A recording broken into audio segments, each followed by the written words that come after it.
Indian language has two official languages. First is the Hindi and the second language is English.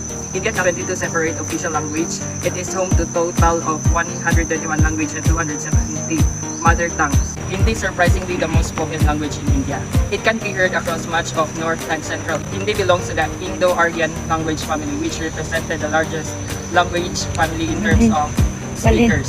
After Hindi, the language most spoken within the family are Non-verbal communication of India. Body contact between the gender is kept minimal throughout most of India. For example, hugging, kissing, and holding hands are not customary in India. These are the example of non-verbal communication of India. Physical contact, a minimal body contact of a person. Personal space, respecting each other personal space.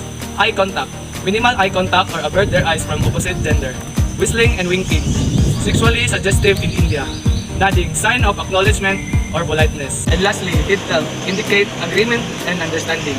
Cultural practices in India. Number 1, Vedic Chandra. 2, Ramlala. 3, Yoga. 4, Camp Mela. 10, Indian food etiquette. 1. Many Indians eat with their hands. Number 2, always wash your hands before a meal. Number 3, Indian food is often served family style. 4, dry and use your right hand. 5, don't leave extra food on your plate. 6, it's okay to arrive around 20 minutes late. 7, it is considered polite for the host to try and convince you to eat more. 8, it's polite to bring a small gift. 9, some guests may bring friends too. 10, what to do before the meal. Indian religions, sometimes also termed Dharmic religions or Indic religions. These are the religions that are originated in the Indian subcontinent. These religions, which include Hinduism, Jainism, Buddhism, Islam, Sikhism, and Christianity, are also classified as Eastern religions. But India is home to several religions, but the most common is Hinduism at 80% of the population. 80% of the population is Hindu. Other religions include Hinduism is a mystical religion that has no books and no prophets, but followers believe the Brahman as a creative power.